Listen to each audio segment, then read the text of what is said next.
नमस्कार, आदाब और सत श्री अकाल प्यारे दोस्तों। आज अपन अपने गुप्त वंश के बारे में चर्चा करने वाले हैं और गुप्त वंश के बारे में जो अपनी आगे की कहानी है उसको चर्चा करने की कोशिश करेंगे।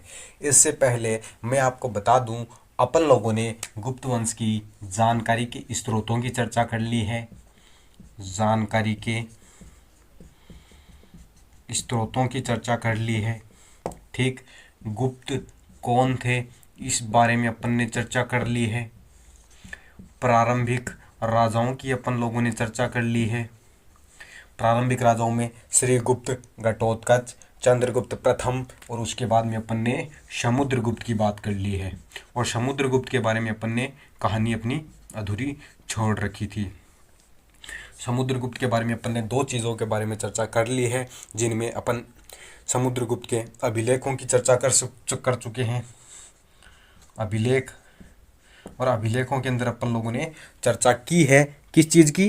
प्रयाग प्रशस्ति की।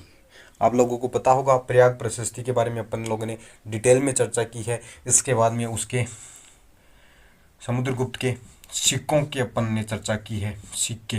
तो इन दो चीज़ों की अपन लोगों ने अभी तक चर्चा की है। काफ़ी सारी अपनी लंबी कहानी है और अभी अपन आगे की कहानी की शुरुआत करते हैं। ठीक है, ठीक है। तो आगे की कहानी की अपन शुरुआत कर रहे हैं। पीछे का मैं कुछ भी रिवाइज नहीं करूँगा, डायरेक्ट अपने टॉपिक पर आते हैं और जो समुद्रगुप्त की जो चर्चा है उसकी चर्चा करते हैं। सबसे पहले चीज अपन लोग समुद्रगुप्त के बारे में चर्चा कर रहे थे। समुद्रगुप्त, और आज मैं आपको इस समुद्रगुप्त के साम्राज्य विस्तार के बारे में चर्चा करने वाला हूँ। किस चीज़ के बारे में चर्चा करूँगा मैं? इस व्यक्ति के साम्राज्य विस्तार की कहानी के बारे में चर्चा करूँगा। साम्राज्य विस्तार,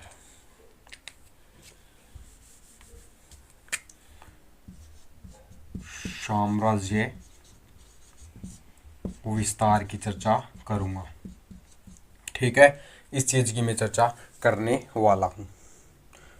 ठीक है, सबसे पहले अपन साम्राज्य विस्तार की चर्चा करें उससे पहले मैं इसके परिवार के बारे में थोड़ा बहुत आपको बता देता हूँ। ठीक है, इसका जो शासनकाल रहा है वो कब से कब तक रहा है? 335 से 375 तक का काल रहा है। ठीक है, साम्राज्यवादी इसकी जो विस्तार की नीति है उसके बारे में चर्चा करते हैं। ठीक है, और परिवार की यदि चर्चा करूं तो परिवार के अंदर आपको पता होगा इनकी माता का नाम कुमार देवी था, पिताजी का नाम चंद्रगुप्त प्रथम था। माताजी जो थी वो लिच्छवी वंश की थी, इसी वजह से इनको लिच्छवी दोहित्र के नाम से जाना जाता है और गर्व से इसको लिच्छवी दोहित्र बोला जाता है। इनका विवाह जो हुआ था वो दत्त देवी से हुआ था। दत्त देवी जो थी वो कदम्ब वंश के शासक कुकुस्थ वर्मन की पुत्री हुआ करती थी। इनकी इनकी जो पत्नी थी वो कहाँ की थी? कदम्ब वंश की थी। ठीक है, और कदम्ब वंश के राजा कुकुस्थ वर्मन की पत्नी जो पुत्री थी वो इनकी पत्नी हो जाती है, जिसका नाम होता है दत्त देवी। ठीक है, और दत्त देवी जो थी वो दक्षिण भारत में थी। कर्नाटक वाला जो क्षेत्र आप जानते हैं तो उस क्षेत्र में कदम्ब वंश का शासन था। कभी मौका मिलेगा तो अपन इतना डीप में भी पढ़ने की कोशिश करेंगे, लेकिन मैं आपको बता दूं दक्षिण भारत में ये अभियान करने के लिए जब जाते हैं तो उस समय इनका जो है वो दत्त देवी के साथ में विवाह होता है। पुत्र व पौत्र की बात करें तो इनके अनेक और पुत्र व पौत्रों की हमें जानकारी उपलब्ध नहीं है, लेकिन एरन अभिलेख में ऐसे शब्द लिखे हुए मिलते हैं कि इनके अनेक पुत्र व पौत्र रहे हैं। लेकिन इम्पोर्टेंट जो पुत्र व पौत्र हो जाते हैं उनमें रामगुप्त और चंद्रगुप्त द्वितीय का नाम हमें देखने को मिलता है। समुद्रगुप्त का राज्यारोहण की चर्चा करें तो समुद्रगुप्त का जो राज्यारोहण हुआ था वो चंद्रगुप्त प्रथम के द्वारा राज्यारोहण किया जाता है। और इसका जो प्रतिद्वंदी जो था वो कौन था? तो प्रतिद्वंदी इसका जो था वो कच्छगुप्त था। कच्छगुप्त इसका भाई था जो इसका प्रतिद्वंदी था। ठीक है, तो इनका राज्यारोहण के लिए संघर्ष चलता है, तब जाकर के समुद्रगुप्त को राजपाट मिलता है, ऐसा उल्लेख हमें प्रयाग प्रशस्ति में मिलता है, जिसके बारे में अपन डिटेल में चर्चा पिछले वीडियो में कर चुके हैं। आज मैं आपको इनके साम्राज्य विस्तार की चर्चा करने वाला हूं, और साम्राज्य विस्तार की जो अपनी चर्चा होने वाली है वो काफ़ी बड़ी होने वाली है, इसलिए मैं इस टॉपिक को कुछ टुकड़ों में बांट करके पढ़ूंगा। साम्राज्य विस्तार की इनकी जो कहानी है उसको मैं 4-5 टुकड़ों में बांटता हूँ। सबसे पहले अपन बात करते हैं आर्यावर्त की विजय। आर्यावर्त, सबसे पहले अपन समुद्रगुप्त के द्वारा आर्यावर्त की विजय की जाती है। आर्यावर्त की विजय, ठीक है, आर्यावर्त की विजय की अपन चर्चा करने वाले हैं।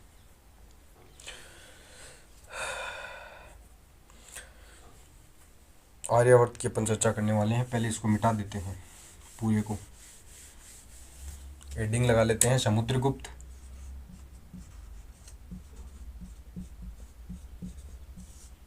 ठीक है, 335 375, ठीक है, ये चीज़ तो याद रहनी चाहिए आपको, ठीक है। साम्राज्य विस्तार की चर्चा करने वाले हैं। साम्राज्य विस्तार, साम्राज्य विस्तार के अंदर सबसे पहली चर्चा करेंगे आर्यावर्त की। आर्यावर्त की, या फिर कहें आर्यावर्त का प्रथम अभियान। आर्यावर्त का प्रथम अभियान, इसके अंदर यदि आप सोचना चाहें तो ये सोच सकते हैं कि आर्यावर्त क्षेत्र कौन सा था। सबसे पहले आपको आर्यावर्त क्षेत्र के बारे में पता होना चाहिए, उसके बाद में आप ये सोचेंगे कि उस क्षेत्र में राजा कौन थे। तो उस क्षेत्र में नागवंश राजा हुआ करते थे। आर्यावर्त के क्षेत्रों की यदि मैं बात करूं तो आप देखिए आर्यावर्त का क्षेत्र कौन सा था। अहिछत्रपुर,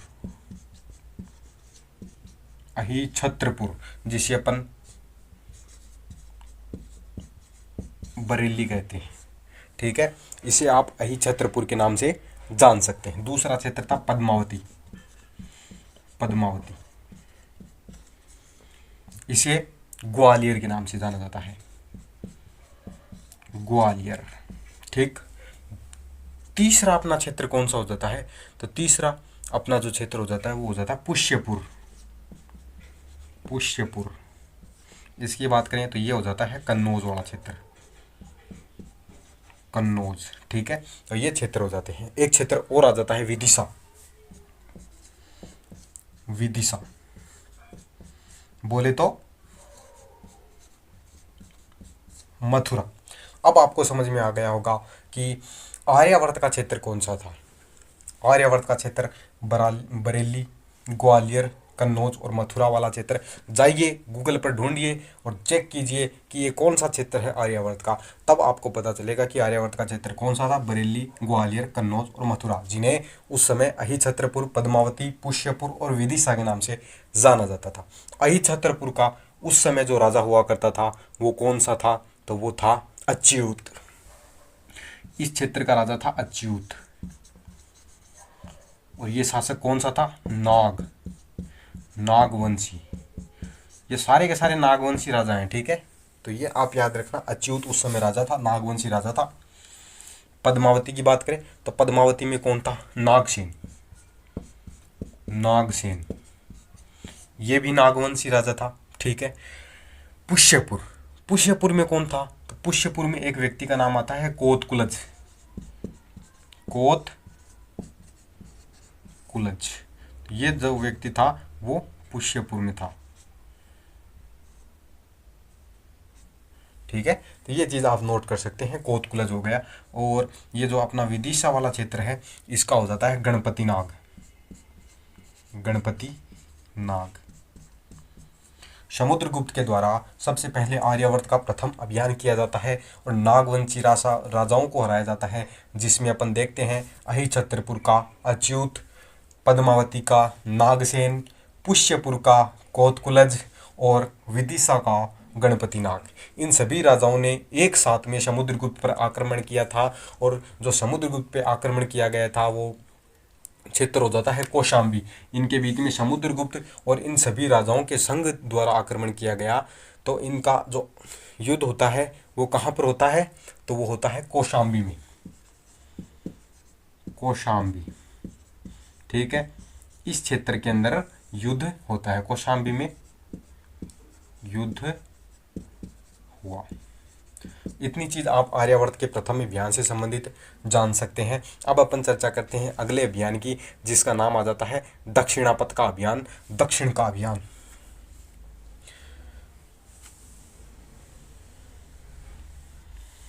अब अपन चर्चा करने वाले हैं दक्षिण का अभियान, समुद्रगुप्त का दक्षिणी अभियान। ठीक है, समुद्रगुप्त का दक्षिणी अभियान के ऊपर चर्चा करने वाले हैं। समुद्रगुप्त के बारे में आप ये चीज़ याद रखना कि समुद्रगुप्त जो था वो एक तरीके से आक्रामक नीति अपनाता था। अपने दुश्मनों को हराने के लिए समुद्रगुप्त ने आक्रामक नीति अपनाई थी। कुशल और महान सेना नायक था। ठीक है, कुशल कूटनीतिज्ञ था। विवाह से इसने क्या किया था, रिलेशन बढ़ाया था। विवाह करके भी इसने अपने साम्राज्य का विस्तार किया था। इसके लिए एक शब्द काम में लिया जाता है जिसे कहते हैं धरणीबंध। धरणीबंध। कोई पूछे, क्वेश्चन आ सकता है कि प्राचीन काल के किस राजा को धरणीबंध कहा गया है, तो वो कौन था, समुद्रगुप्त था। धरणीबंध का मतलब ये हो जाता है कि उसने पूरी धरती को एकजुट किया, एक छत्र शासन करने की कोशिश की। तो धरणीबंध का मतलब है पूरी धरती को एकजुट करना और एक साथ में प्रशासन करना, इसलिए इसको धरणीबंध कहा गया है। ठीक है, ये शब्द याद रख लेना। धरणीबंध क्या है, धरणीबंध समुद्रगुप्त को कहा गया है, एक छत्र राज करता है इसलिए। ठीक है, तो ये हो गई समुद्रगुप्त की थोड़ी सी सामान्य चर्चा। ठीक है, और आक्रामक नीति अपनाने की वजह से इसको विंसेंट स्मिथ के द्वारा क्या कहा जाता है, भारत का नेपोलियन कहा जाता है। याद रखना, प्राचीन भारत में समुद्रगुप्त को या फिर कहें समुद्रगुप्त को विंसेंट स्मिथ के द्वारा भारत का नेपोलियन कहा गया है, क्योंकि समुद्रगुप्त ने आक्रामक नीति अपनाई थी, इस वजह से इसको भारत का नेपोलियन कहा गया है। अब अपन दक्षिणापथ के अभियान की बात करते हैं। साम्राज्य विस्तार के अंदर दूसरा अभियान दक्षिण का अभियान। सबसे पहले अपन ने मध्य का अभियान की चर्चा की, जो मध्य भारत का ही था। ठीक है, आर्यावर्त का अभियान। फिर दक्षिण का अभियान करता है, इसे दक्षिणापथ का अभियान भी कहा जाता है। तो इसमें आपको कन्फ्यूजन नहीं होना चाहिए, दक्षिणापथ का अभियान भी आप इसको लगा सकते हैं हेडिंग के तौर पर। ठीक है, प्रयाग प्रशस्ति के अंदर इस अभियान की चर्चा हमें प्रयाग प्रशस्ति से मिलती है, और प्रयाग प्रशस्ति में 19वीं व 20वीं जो पंक्तियां हैं उसमें हमें उल्लेख मिलता है प्रयाग। ठीक है, प्रशस्ति में इस चीज़ को आप नोट कर सकते हैं। 19वीं व 20वीं पंक्ति के अंदर हमें समुद्रगुप्त द्वारा दक्षिणापथ के अभियान की जानकारी उपलब्ध होती है। ठीक है, दक्षिणापथ के अभियान की यदि चर्चा की जाए तो आपको भारत की स्थिति पता होगा, वी टाइप की भारत की स्थिति है। ठीक है, इस क्षेत्र की बात की जाए तो इस क्षेत्र के अंदर वाकाटक राज कर रहे थे, इसलिए समुद्रगुप्त क्या करता है, समुद्रगुप्त पूर्वी तटीय क्षेत्र पर जाता है और पूर्वी तटीय क्षेत्र से ही वापिस आ जाता है।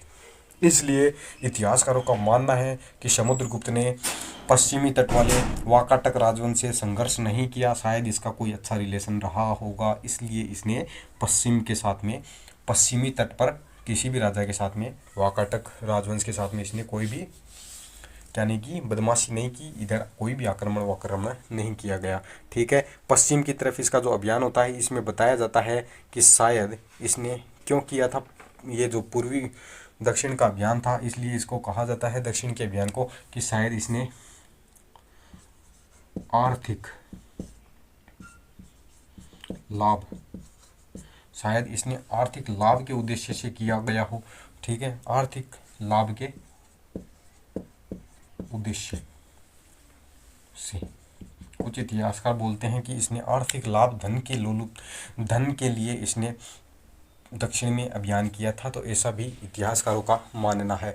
और दक्षिण में अभियान की चर्चा की जाए तो दक्षिण में कई सारे राजाओं को इसके द्वारा हराया जाता है। समुद्रगुप्त ने कई सारे राजाओं को हराया था, जिसमें बहुत सारे नाम आ जाते हैं, जिनको यदि आप याद करना चाहें तो कर सकते हैं, जैसे कि महाकांतार का व्याघ्र राज, कौशल का मंटराज,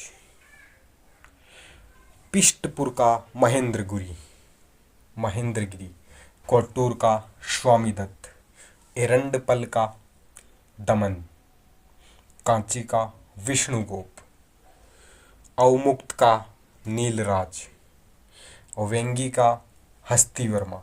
ये कई सारे दक्षिण अभियान में जाते हैं तो इन सभी राजाओं को हराया जाता है। कुस्थलपुर का धनंजय, ये कई सारे राजा रहे हैं जिनका आप यदि नोट करना चाहें तो कर सकते हैं। ठीक है, फिर बात करते हैं कि इन राजाओं को विजिट करने के बाद में समुद्रगुप्त ने छोड़ दिया। दक्षिण के अभियान के समय समुद्रगुप्त ने इन राजाओं को छोड़ दिया, मोक्षानुग्रह की नीति अपनाई। मोक्षानुग्रह मतलब अपने दुश्मनों को पहले तो विजिट किया, विजिट करने के बाद में कुछ थोड़ा बहुत धन लेकर के इन लोगों को वापस छोड़ दिया। शायद समुद्रगुप्त जानता था कि दक्षिण का भारत अगर अपन कब्जे में करेंगे तो प्रशासन चलाना बहुत कठिन हो जाएगा, इसलिए समुद्रगुप्त ने ऐसी नीति अपनाई थी, मोक्षानुग्रह की नीति अपनाई थी, उनको मुक्त कर दिया था। पहले उन पर विजय की गई, उसके बाद इनको मुक्त कर दिया जाता है। तो ये सिस्टम रहता है समुद्रगुप्त का दक्षिण का अभियान का, जिसकी आप चर्चा कर सकते हैं।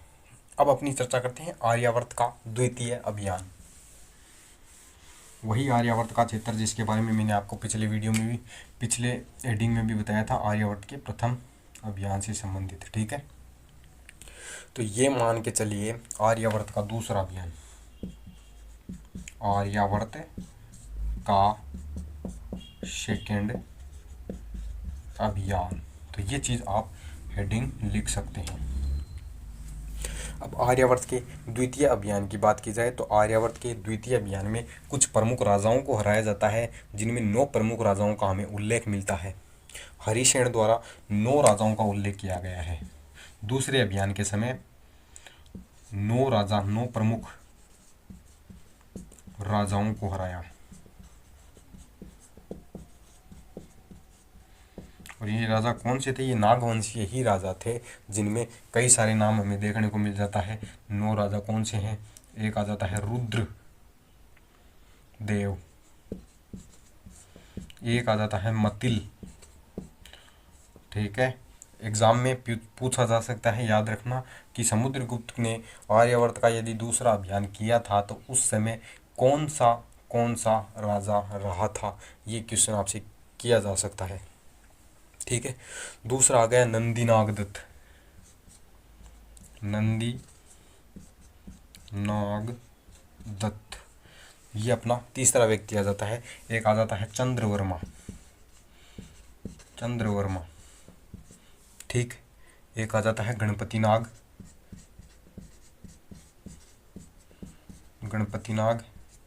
एक आ जाता है अपना नागसेन। एक आ जाता है अच्युत नागसेन, और कौन हो जाता है? और हो जाता है बलवर्मा। ये कितने राजा मैंने आपको लिखा दिए? 3 तो ये हो गए। ठीक है, चंद्रवर्मा, गणपति नाग, नागसेन, अच्युत और बलवर्मा, ये 9 राजा थे जिनको आर्यावर्त के द्वितीय अभियान के तहत किसके द्वारा हराया जाता है? समुद्रगुप्त के द्वारा इन पर विजय की जाती है। ठीक है, तो ये चीज़ भी आप नोट कर सकते हैं। अगली चर्चा में आपसे करने वाला हूँ, अपनी अगली चर्चा समुद्रगुप्त के साम्राज्य विस्तार। तो मैंने 2 क्षेत्रों में आपको विजय बता दिया, आर्यावर्त का प्रथम अभियान, दक्षिण का अभियान, और फिर अपन ने बात की आर्यावर्त का दूसरा अभियान। अब अपन चर्चा करने वाले हैं आठवीं राज्य की विजय। 8 राज्यों की विजय। इस क्षेत्र की यदि बात की जाए तो आप इतना याद रख सकते हैं कि इसका जो उल्लेख है वो अपने को प्रयाग प्रशस्ति में मिलता है। प्रयाग प्रशस्ति में उल्लेख। ठीक है, तो इस चीज़ का हमें प्रयाग प्रशस्ति में उल्लेख देखने को मिलता। तो अपना प्रयाग प्रशस्ति में 8वीं राज्य की विजय का उल्लेख हमें मिलता है समुद्रगुप्त द्वारा। जो अपना गाजीपुर से जबलपुर का क्षेत्र है, ये मान के चलो आप, गाजीपुर टू जबलपुर, इस क्षेत्र पर इसने विजय की थी। इस चीज़ का उल्लेख हमें प्रयाग प्रशस्ति से मिलता है। तो ये चीज़ 8वीं विजय राज्यों की विजय से आप संबंधित याद रख सकते हैं। अब अपनी अगली चर्चा करते हैं पूर्वी विजय और पश्चिमी विजय। तो पूर्वी विजय और पश्चिमी विजय की यदि चर्चा की जाए तो सबसे पहले मैं करता हूँ सीमांत प्रदेश में पूर्वी सीमांत प्रदेश की। पूर्वी सीमांत प्रदेश, इसके अंदर बंगाल और आसाम वाले क्षेत्र पर विजय की जाती है। सबसे पहले अपने को जो उल्लेख मिलता है उसमें कई सारे नाम देखने को मिलते हैं। समतट, समतट, दूसरा आ जाता है डवाक, ठीक। तीसरा क्षेत्र अपना आ जाता है कामरूप, कामरूप। चौथा क्षेत्र अपना आ जाता है नेपाल, और पांचवा क्षेत्र जो अपना आ जाता है वो आ जाता है कृतपुर, कृतपुर, ठीक है। तो ये क्षेत्र जो थे इन पर पूर्वी सीमांत प्रदेशों पर विजय की जाती है समुद्रगुप्त के द्वारा। और इन क्षेत्रों की यदि चर्चा की जाए तो समतट जो था वो कौन सा था, बंगाल का तटीय क्षेत्र, बंगाल का समुद्र तटीय क्षेत्र, ठीक है। ये चीज आप याद रख सकते हैं। डवाक, डवाक की बात की जाए ढाका और चटगांव, इन क्षेत्रों को डवाक कहा जाता था। कामरूप वर्तमान आसाम वाले क्षेत्र से आप कह सकते हैं, कारमुक जो अपना कामरूप हो जाता है इसे वर्तमान का आसाम। नेपाल मतलब नेपाल था। कृतपुर मतलब आधुनिक रुहेलखंड, जो अपना रुहेलखंड वाला क्षेत्र है ना, इसको कहा जाता था कृतपुर।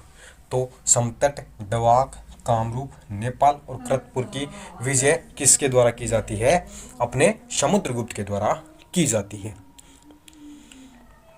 ठीक है। तो इस चीज का हमें उल्लेख मिलता है प्रयाग प्रशस्ति में, ठीक है। सबसे ज्यादा इंपॉर्टेंट अपनी प्रयाग प्रशस्ति ही हो जाती है और उसमें मिलता है सब कुछ, ठीक है। फिर बात करते हैं पश्चिमी सीमांत प्रदेशों की विजय, इसको मैं मिटा रहा हूं। अब अपन चर्चा कर लेते हैं पश्चिमी सीमांत प्रदेशों की विजय। पश्चिमी सीमांत प्रदेशों की विजय, लास्ट और अंतिम विजय अपनी हो जाती है। इसके अंदर कई सारे राज्यों को हराया जाता है। सीमांत प्रदेशों के अंदर यदि बात की जाए तो ये मान के चलो हमें उल्लेख मिलता है 9 राज्यों का, जिनमें से 9 राज्यों को हराया जाता है, ठीक है। पश्चिमी सीमांत इसका भी उल्लेख हमें कहाँ मिलेगा, इसका भी उल्लेख हमें कहाँ मिलेगा, प्रयाग प्रशस्ति में।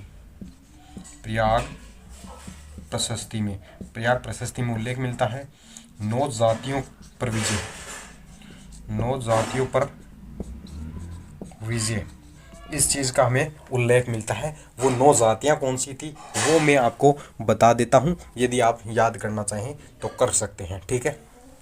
और करना ही पड़ेगा, करना नहीं करना ही पड़ेगा। सबसे पहले मालव, योद्धेय, मालव, योद्धेय, अर्जुनायन, अर्जुनायन, ठीक, 3। फिर अपना कौन सा क्षेत्र हो जाता है उसकी यदि अपन चर्चा करें, सबसे पहले इनके बारे में ही कर लेते हैं, ठीक। मालव की बात की जाए तो गुप्त काल में मंदसौर से जो अपना अनुमान लगाया जाता है वो लगाया जाता है मंदसौर, वर्तमान मंदसौर, ठीक है। ये मालव जो थे पंजाब के निवासी थे और पंजाब से आकर के यहाँ पर बसते हैं। और इनकी जो मुद्राएं हैं उन पर हमें क्या लिखा हुआ मिलता है, मालव मालवा नाम जय, ठीक है। मालव गणस्य जय, ये हमें उल्लेख मालवों के सिक्कों से हमें प्राप्त होते हैं।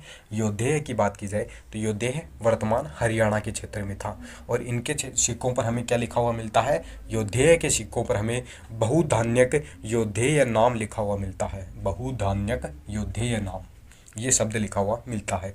अर्जुनायन की बात की जाए अलवर भरतपुर, ठीक है। योद्धेय हरियाणा, ठीक है। अर्जुनायन, अर्जुनायन कहाँ के थे, तो अर्जुनायन जो अपने थे अलवर भरतपुर, अलवर भरतपुर, ठीक है। इन चीज़ों को आप नोट कर सकते हैं। अगले में चर्चा करता हूँ।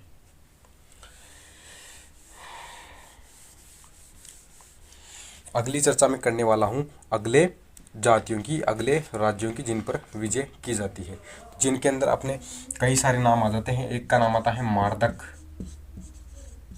ठीक है, मारदक जो क्षेत्र था वो कौन सा था? तो ये योद्धेय के उत्तर में रहते थे। कहाँ रहते थे? योद्धेय के उत्तर में रहते थे। अब आप ये सोचिए कि योद्धेय कहाँ रहते थे और योद्धेय के उत्तर में कौन सा वाला क्षेत्र हो जाता है। तो आप ये मान के चलिए हरियाणा के उत्तर में पंजाब वाला क्षेत्र आ जाता है, या फिर कश्मीर वाला क्षेत्र आ जाता होगा। ठीक है, तो हरियाणा के उत्तर में तो वही क्षेत्र आएंगे। तो योद्धेय के उत्तर में रहने का मतलब हो गया ये शायद कश्मीर या फिर पंजाब के अंदर रहा करते थे। तो ये चीज़ आप इनके बारे में, मारदक वंश के बारे में याद रख सकते हैं। इसके अलावा एक आ जाता है आभीर। ठीक है, आभीर वर्तमान में जो एमपी है उस क्षेत्र में ये रहा करते थे। एमपी का जो अहीरवाड़ा क्षेत्र है उसमें रहा करते थे। अहीरवाड़ा क्षेत्र, एमपी का अहीरवाड़ा क्षेत्र। ठीक है, याद रखना। इसके अलावा प्रार्जुन। प्रार्जुन, ठीक है, ये प्रार्जुन वाला क्षेत्र कौन सा था? तो ये भी जो अपना एमपी है उसी के अंदर आता है। नरसिंहपुर जिला, नरसिंहगढ़ या फिर नरसिंहपुर जिला जो है उस क्षेत्र में रहा करते थे। इनकी बात कर ले तो ये जो अपने कौन से हो जाते हैं? अहीरवाड़ा, अहीरवाड़ा एमपी। ठीक, ये कौन से क्षेत्र में रह रहे हैं? तो ये रह रहे हैं नरसिंहगढ़ एमपी। ठीक है, तो ये चीज़ आप याद रख सकते हैं। इनका जो है वो कश्मीर या फिर पंजाब रहा होगा, ये मेरे को कंफर्म नहीं है। कभी महाभारत के बारे में पढ़ूंगा मैं तो आपको अगली बार बताने की कोशिश करूंगा। ठीक है, एक हो जाता है सनकानिक। शनकानिक, ठीक है, शनकानिक जो थे वो कहाँ के थे? तो वो थे, ये जो क्षेत्र है वो भिलसा के पास में पड़ता है, भिलसा। ठीक है, तो ये चीज़ आप याद रख सकते हैं। इसके अलावा यार काफ़ी सारे नाम हैं, आप याद कर लेना, जैसे कि काक। ठीक है, दूसरा क्षेत्र आ गया खरपीक। खरपीक, तो समुद्रगुप्त के द्वारा पश्चिमी सीमांत प्रदेशों पर विजय की जाती है और इन मारदक, आभीर, प्रार्जुन, सनकानिक, काक, खरपीक, मालव, योद्धेय, ठीक है, इन सब को हराया जाता है, ऐसा हमें उल्लेख मिलता है। तो ये चीज़ आप याद रख सकते हैं पश्चिमी सीमांत प्रदेश के बारे में, समुद्रगुप्त के बारे में। और अब अपन चर्चा करते हैं निष्कर्ष की, साम्राज्य विस्तार की निष्कर्ष की। आर्यावर्त प्रथम अभियान, ठीक। दूसरी बात दक्षिण, ठीक है। उसके बाद फिर आर्यावर्त, आर्यावर्त का इस बार सेकेंड अभियान था, ठीक है। फिर बात करें पूर्वी क्षेत्र, और एक क्षेत्र अपना आ जाता है पश्चिमी क्षेत्र, ठीक है। पूर्वी क्षेत्र के अंदर बंगाल, आसाम वाला क्षेत्र आ जाता है। पश्चिमी क्षेत्र के अंदर अपना हरियाणा, पंजाब और ये जो पाकिस्तान पंजाब प्रांत है, सिंध प्रांत है, ये वाले क्षेत्र आ जाते हैं। तो इस तरीके से अपन कह सकते हैं कि इसने, समुद्रगुप्त ने उत्तर, दक्षिण, पूर्व, पश्चिम तक अपने साम्राज्य को फैलाया था। तो ये चीज़ अपन ने चर्चा कर ली है। अब अपन बात करते हैं कि समुद्रगुप्त की अगली चर्चा, अगली चर्चा करेंगे अपन कल। आज अपना साम्राज्य विस्तार की जो टॉपिक है वो काफ़ी बड़ा हो गया है, टाइम भी 28 मिनट लग गया अपने को समझने में। अब सोच के देखिए, समुद्रगुप्त के बारे में काफ़ी सारी चर्चा अपन कर सकते हैं। ये मान के चलिए पूरी की पूरी गुप्त वंश पर किताबें लिखी जा चुकी है। यदि अपन चर्चा करने बैठे तो बहुत कुछ चर्चा कर सकते हैं गुप्त वंश के ऊपर। ये मान के चलो हज़ारों पन्ने हो सकते हैं अपने लिए पढ़ने के लिए। लेकिन अपने को एग्ज़ाम पास करना है, चाहे कोई भी एग्ज़ाम रहा हो, उसी को पास करना है। उसके तहत अपन थोड़ा बहुत जानने की कोशिश करेंगे। बाकी चीज़ अपन कल अगले वीडियो में जानने की कोशिश करेंगे दोस्तों। तो बाकी चीज़ अपन कब जानेंगे, बाकी चीज़ अपन कल जानेंगे।